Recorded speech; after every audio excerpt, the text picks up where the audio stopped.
وہ چمکدار آنکھیں محل پر جمائے قدم قدم اوپر سڑک پر چڑھ رہی تھی۔ دھوپ کی تمازت سے اس کا چہرہ چمک رہا تھا، اتنی سحر انگیز کہ اس کے سامنے چاند سورج شرما جائیں۔ شاہی پہرےدار رک کر اس کو دیکھنے لگے، جو جامنی لباس میں گردن میں موتی پہنے نیچے سے اوپر چلتی آ رہی تھی۔ چرچ کے احاطے میں وہ ایک ڈری سہمی لڑکی ہے، جس کو مسز ماریا نے نرمی سے تھاما اور اسی نرمی سے اس کا بریسلٹ اتار لیا۔ مگر وہ جب محل کی بارادریوں میں چلتی تھی تو ادب سے لوگوں کی گردنیں جھک جاتی تھیں۔ وہ دھیرے دھیرے اوپر چڑھ رہی تھی، سنہری بال ہوا سے پیچھے کو اڑ رہے تھے۔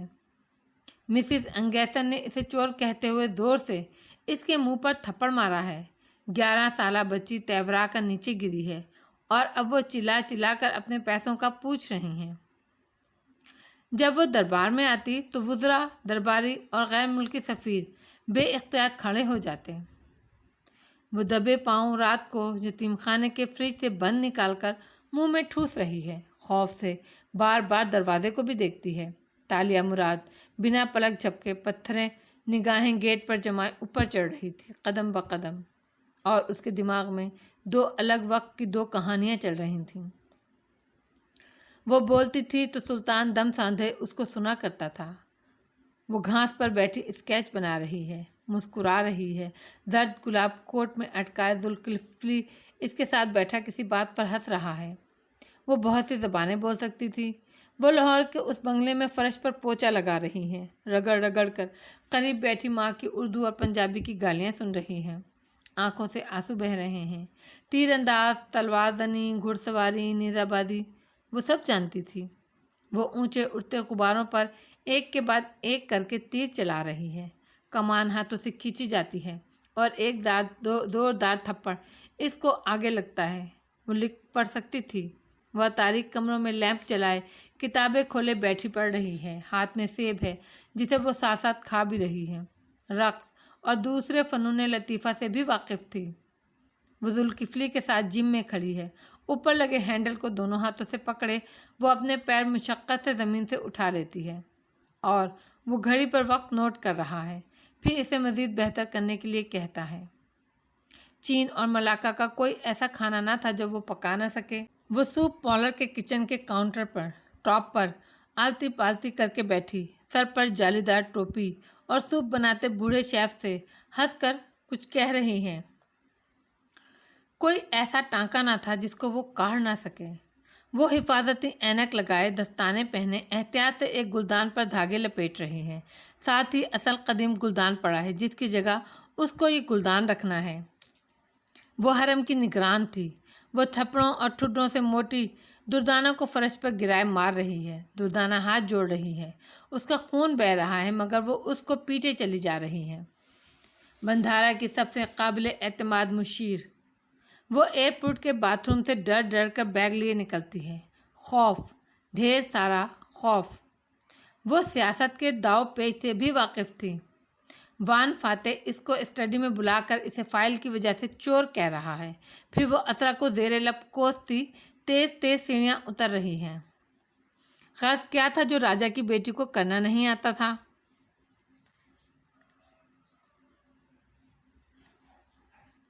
وہ جنگل میں ہرنوں کو دور درختوں سے چھپ کر دیکھ رہی ہے، پھر تاک کر خنجر مارتی ہے۔ خنجر فضا میں تیرتا ہوا سیدھا ننھے غزال کی گردن پر جا لگتا ہے۔ وہ وہیں تڑپ کر گر جاتا ہے۔ سرخ خون بہہ رہا ہے۔ اسی نے اس کو تاشا پسونا کہا جاتا تھا۔ اسی لیے اس کو تاشا پسونا کہا جاتا تھا۔ تالیہ مراد چلتے چلتے گیٹ تک پہنچ گئی۔ اس کے دماغ میں چلتی 2 کہانیاں درہم برہم ہوئیں۔ پہرے دار برہمی اور ناگواری سے اسے دیکھ رہے تھے۔ کیا بات ہے؟ کس سے ملنا ہے؟ گرج کر پوچھا۔ تالیہ نے آنکھیں اٹھا کر باری باری ان تینوں کو دیکھا۔ پسونا یعنی راجہ مراد کو باہر بلاؤ، میں راجہ سے ملنے آئی ہوں۔ اس کی آواز اتنی بلند تھی کہ اوپر محل کی ایک کھڑکی میں کھڑے آدمی نے چونک کر اسے دیکھا۔ ساحرہ! تالیہ نے آنکھیں مزید اوپر اٹھائیں۔ دور محل کی کھڑکی میں کھڑا شخص جو سونے کے تاروں سے مزین شاہی چوغے میں ملبوس تھا اور جس کے سر پر قیمتی کپڑا بندھا تھا، وہ کوئی لکڑہارا، کوئی مفلوق الحال آدمی نہ تھا۔ وہ اٹھی گردن والا، عقابی نگاہوں سے اسے دیکھنے والا راجہ مراد ہی تھا اور آنکھوں کی پتلیاں سکیڑے اچھمبے سے گیٹ پر کھڑی لڑکی کو دیکھ رہا تھا جو گردن اٹھا کر اسے دیکھ رہی تھی۔ تم ہو کون؟ پہرے دار نے گرج کر پوچھا۔ میں؟ اس نے اپنے سینے پر انگلی رکھی، نظریں اوپر جمی تھیں۔ میں راجہ مراد کی بیٹی ہوں، بلند آواز میں کہا۔ کھڑکی میں کھڑا آدمی سن رہ گیا، یک ٹک بے سدھ۔ راجہ کی ایک ہی بیٹی تھی جو پہرے دار نے مداخلت کی کوشش کی، جو 5 دن پہلے کھو گئی تھی۔ میں جانتی ہوں، اس کا نام تالیہ تھا۔ میں وہ نہیں ہوں، میں راجہ کی بڑی بیٹی ہوں، اس کی چینی بیوی کی واحد اولاد، جس کو راجہ نے چین بھیج دیا تھا اور اب راجہ ہی نے مجھے واپس بلایا ہے۔ اس کومر نے کہانی گھڑ لی تھی، اس لیے میرے سامنے سے ہٹ جاؤ اور دروازہ کھول دو، کیونکہ میں بندھارا کی بیٹی ہوں، وہ گردن اٹھائے اونچی گرجدار آواز میں کہہ رہی تھی، انگلی سے سینے پر دستک بھی دے رہی تھی۔ منتقم آنکھ برساتی نظریں اوپر جمی تھیں۔ پہرے داروں نے ایک دوسرے کو دیکھا۔ میں کہہ رہی ہوں دروازہ کھولو، کیونکہ میں ملاکا کی شہزادی ہوں۔ جاؤ اور بندھارا کو خبر کرو۔ پہرے دار نے سر کو قدر ادب سے خم دیا۔ اور شہزادی میں کس نام سے ان کو خبر کروں؟ وہ آرٹ گیلری کے آفس میں کھڑی تھی اور اسرا مسکرا کر سامنے کھڑے فاتح سے اس کا تعارف کرا رہی تھی۔ یہ تالیہ مراد ہیں۔ فاتح نے سر کو خم دیا، مسکرا کر رسمن بولا، کیسی ہو تم؟ تاشا میرا نام۔ تالیہ نے گردن اٹھائی اور سرد آنکھوں سے اوپر دیکھتے کہا، تاشا بنت مراد راجہ ہے، بندھارا سے کہو اس کی بیٹی شہزادی تاشا آئی ہے۔